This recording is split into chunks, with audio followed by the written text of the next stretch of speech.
Finally back. All right, today we are working on the exhaust for the Camaro. No, it still hasn't been tuned. Yes, it's gonna be tuned soon, but at this point I've been so busy doing stuff on the Trans Am, doing stuff on the Tahoe, and the weather just, it's kind of sucked. It's been hot, it's been humid. And plus with the problems I've been running into with the fuel system when we went the last two times, I wanna make sure this car is like fixed 100% before I go anywhere. So before we get into the exhaust, let me just give you guys a couple little updates because the fuel system is pretty much done at this point. So what I ended up doing was move the feed to the passenger side, and I used the old feed hardline over there as my return. My reasoning behind that was because the return, when it was coming down this side, it was really close to the exhaust, and the only way to move it would have been to put it up in the tunnel, which I didn't want to do. So I ended up running a -8 PTFE line all the way up to the rail right here. This is just secured to the side of the tunnel on the passenger side, and then I actually moved it away from the drive shaft. I'll show you that when we go underneath. I was able to put my pressure gauge back on here because I got a different T fitting with a 1/8 port, so I can screw that back on. I got rid of the hoses in the front, and I actually ran the return from there along the back of the blower, and it kind of cleaned it up. So from the tank to the rail, we have a -8 feed line. For the pump, I ended up putting a Walbro 450 in there. I didn't really want to deal with the dual pumps. It was kind of a waste, but I have a feeling I'm probably going to use them on the Trans Am. The 450 is enough for what I need to do with it. I just wanted one pump because after I did the dual pumps on the data log, it could have been the thing with the alternator, but we noticed the pressure was steady after I cleaned the fuel filter that time. But the voltage and the pumps, it wasn't a steady drop in pressure as the boost kind of dropped off at the top. It was a little bit erratic. It was a little, up and down on the data log, and that could have been, a problem with the alternator or a problem with the voltage because I didn't actually rerun the ground to the pumps. But to avoid any problems, I took them out. I put the 450 in there. I ran the -8 from the tank along the passenger side up to the rail. As for wiring, I ran a 10 gauge straight from the battery. This goes right to the fuel pump relay under the dash, and then I got like a massive 200 amp relay, one of these guys, to control the pump. So the pump, no doubt, is getting all the power it needs.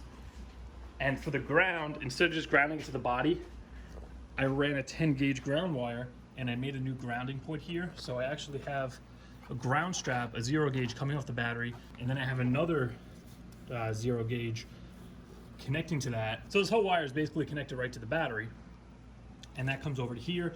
I drilled this thick ass metal for the shock tower, and I put a bolt through there, and this is the ground for the fuel pump. I did a quick little run on the street, and the pressure spiked to like 80 when I floored it, and then it was in the 70s, and I think as I got out of it at about 6,000, it was around 72 PSI or something like that. Because remember, when we had it on the dyno, the boost slightly drops off on top. When I hit it, I think it spikes to like 18 PSI. The fuel pressure goes to 80, and then as it kind of trickles down to 15 by red line, the pressure is going to follow that because of the boost referenced fuel pressure regulator, and then it settles somewhere in the 70s. But it seems to be fine. So now I figure before we go down there, I might as well tackle the exhaust because this has been, it's been annoying me for a while. So I did go ahead and put the stock 3-inch muffler back on there. Well, not stock, the one I had on there before with the 5.3. It's a Dynamax straight through 3-inch.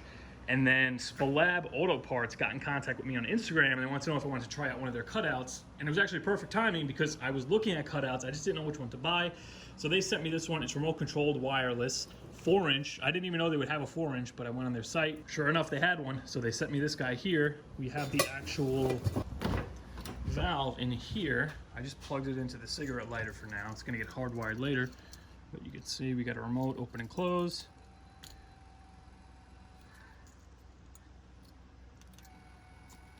Easy enough.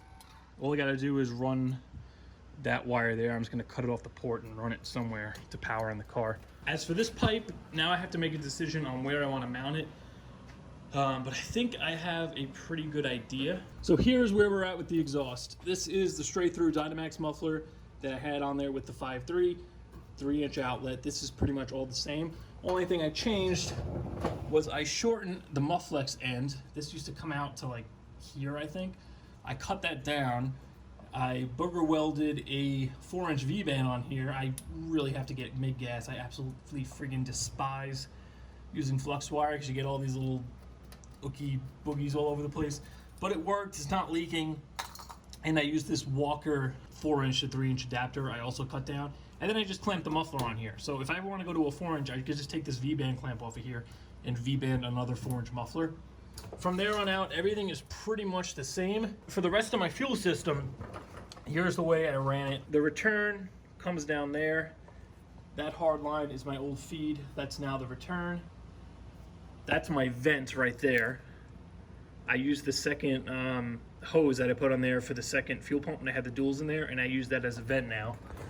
And then my feed, I literally wrapped the entire line with this foil heat wrap, and I haven't had any issues whatsoever about the car turning off anymore since I did that. So the fuel's not getting hot anymore.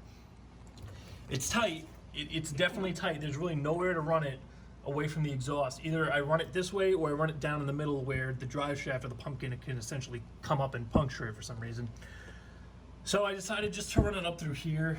It's close, but it's not touching. My fuel filter's right here. All this is wrapped up. And then I ran it on the outside of the frame rail here. And then it goes under, curves, and then it goes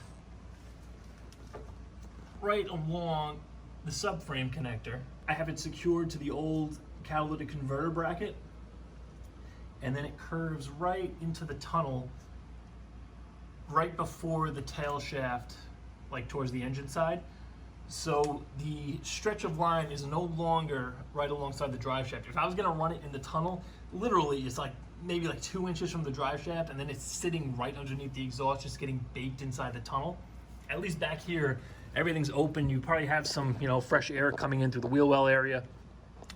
Plus everything's wrapped now, so it's really not gonna get hot. The only downside to this is obviously we got this part that's kind of not tucked, so essentially something from the road could maybe come up and hit it. I'm not too concerned about it because it's pretty high up and there's other stuff that's gonna get hit. It's not like I'm gonna bottom out on it. It's really just something flying up and hitting it. And for the cutout, I think what we're gonna be doing is removing this 4-inch Dynamax bullet I put in here to try to tone the exhaust down. A little bit after I, finished the video, starting it up and everything, I ended up putting that in there. I think we're gonna cut that out and I'll put the cutout there. I'd really love to leave that because I think that's helping, quiet it down a little bit too. But there's really no other place I could put this cutout. I thought about putting it here. If I cut it off that main pipe that it came with and cut a hole here and mount that flange here, but then you're gonna have a cutout. You'll see it right from the wheel well, and the wheel is literally gonna be throwing everything up into that valve. So I think the best bet is to remove this V-band. We're gonna cut this section out. I'm gonna put that in here. The cutout will tuck right up in that perfect spot, and then I'll just have to wire it in. Yep. But once I cut that pipe, that actually fits there pretty damn nice.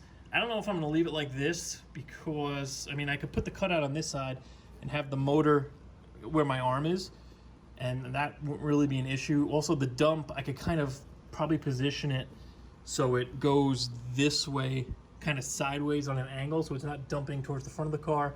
And essentially, being it's gonna have that little outlet tip on it, crap from the wheel isn't gonna get kicked up into the valve because it's gonna, be facing that way. Or I could kind of put it under here like this, and same deal, I'll just have it facing a different direction. I have a feeling I'm probably gonna go somewhere in between. It seems to be really happy right here. It fits on the pipe really nice. You can see that's actually making a pretty damn good seal. I just have to mark it and notch it.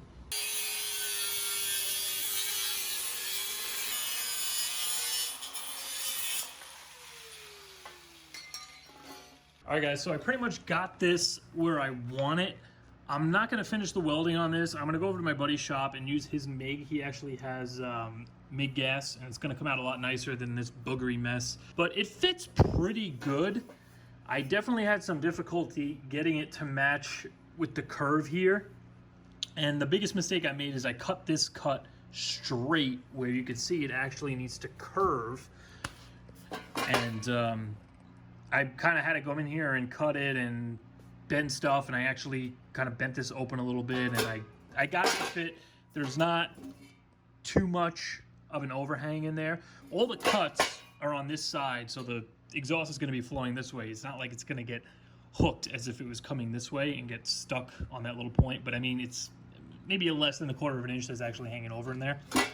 And that allowed me to pretty much get enough in there where I could seal this up. It's not going to be a problem. All right, guys, so it was a few days later. I just finished painting everything with some of that like 1500 degree VHT header paint. I got the rest of this all welded up. It actually sealed up pretty good. Once I actually used the MIG wire with gas, it was way better with the flux core. It was a lot neater. I kind of cleaned it up with the flap disc just to make it look a little nicer. Everything's coated, so I don't have to worry about anything rusting. And they also went and hit the Dynamax with the tailpipe and everything. All right, guys, so the cutout's in. I have everything pretty much where I want it.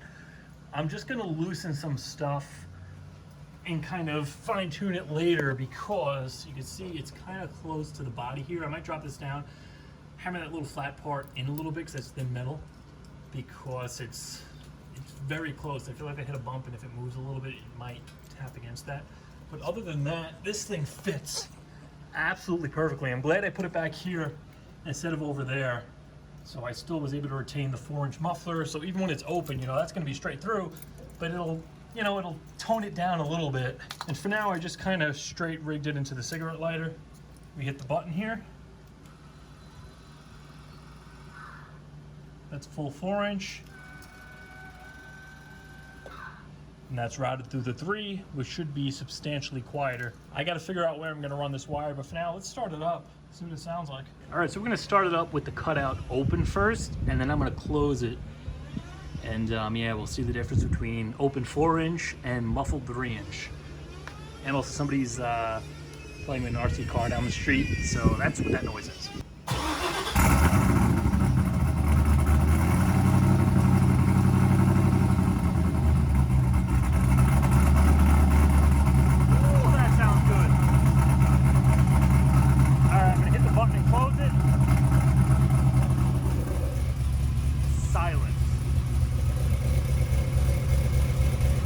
Open it back up.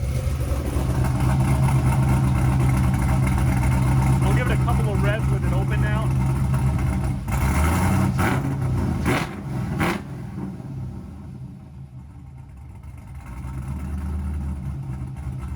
Close it again.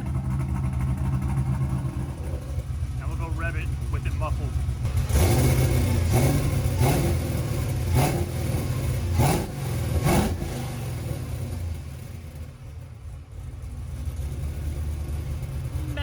Difference.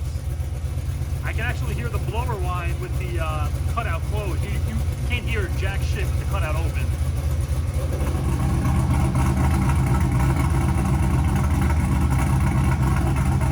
All right, guys, I'm here a few days later. I was kind of fine-tuning the exhaust as far as the cutout goes. I noticed after installing it and driving it for a little bit that there was exhaust coming out of it, like it wasn't sealing fully. And I did a little search online, and there are a lot of threads in LS1 Tech and just all over the place about people complaining about these style cutouts not fully sealing or making noise. I decided to remove the cutout, and one of the fixes was to use this high heat RTV. I clean that really well with Scotch-Brite, rubbing alcohol, and then I just lay this thin bead of RTV right in there, basically where the blade seals, and this should provide a little bit of a cushion and take up the extra space that is allowing some of that exhaust to escape from. Now, if you had this mounted under the car, it might not be as noticeable. I have it right at the back, so when the cutout closes, you could totally hear this exhaust coming from both tips, so that was annoying me.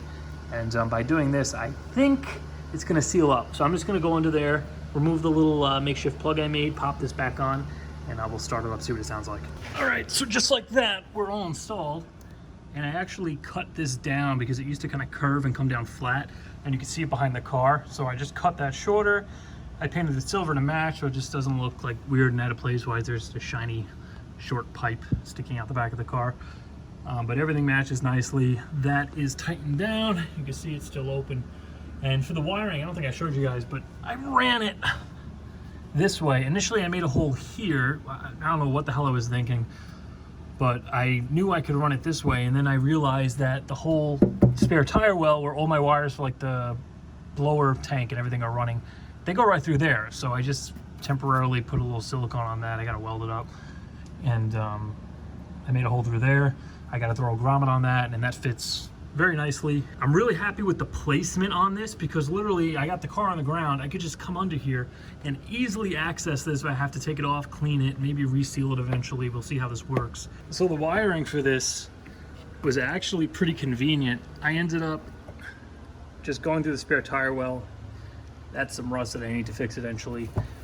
But I used some double-sided tape. I mounted the controller here, and then I literally just cut the cigarette part off, and I plugged it right into the blower tank connection. And the cutout uses so little power, so I just tapped that onto there. You can see how small those wires actually are. The only downside to this, obviously, the pump has to be running for the cutout to work, but it's really not too big of an issue, because if the engine's running, usually I have the pump on. Still seems to move good.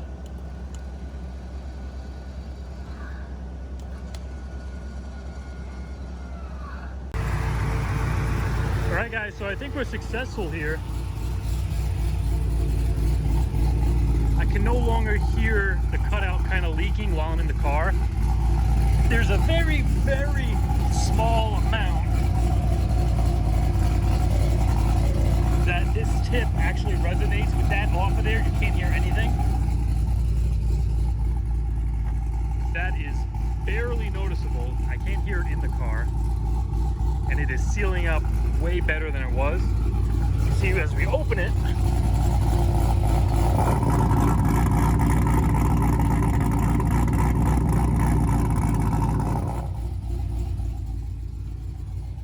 that's working beautifully. Regular idle, it's pretty quiet, but when you open it up, you can really hear the freaking ham.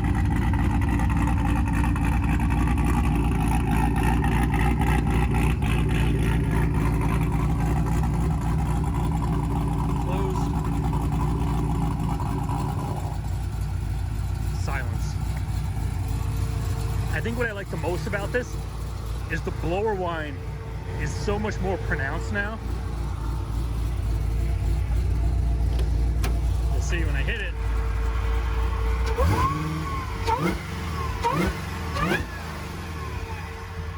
You can actually freaking hear it.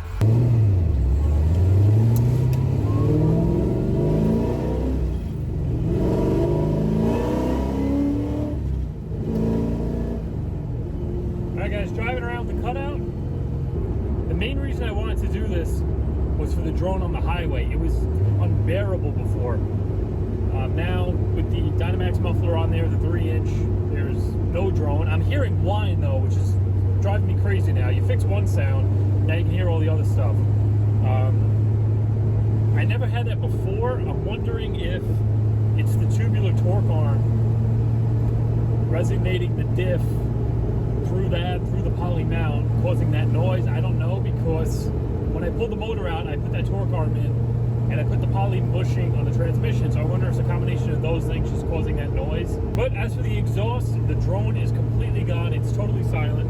Just cruising. I'm going to hit the cutout now. We'll see how loud it is. There's the drone. Closing. Silence. So I'm super happy with this thing. I've been wanting to do it for a while, but I couldn't figure out exactly where I was going to put it, if I wanted to step it down to a 3 or not. But driving on the street, I never go wide open with it. Once in a blue moon, maybe on the highway I do it, but most of the time just cruising to work, you know, driving around with the thing. The old setup, the 4-inch, was just way too loud. No matter what muffler I tried, there was just a huge amount of drone. So now I go to the track, I can just hit this, and when I do the final tuning on this, we're going to try this out on the dyno. We're going to do a run with it. After everything's all said and done tuned, we're going to hit a run with it with the cutout closed, and then we're going to open it. And I'm curious to see, even though that's a straight through 3-inch muffler, what the difference between the 3-inch and the 4-inch pipe is actually going to be and how much power we're going to lose.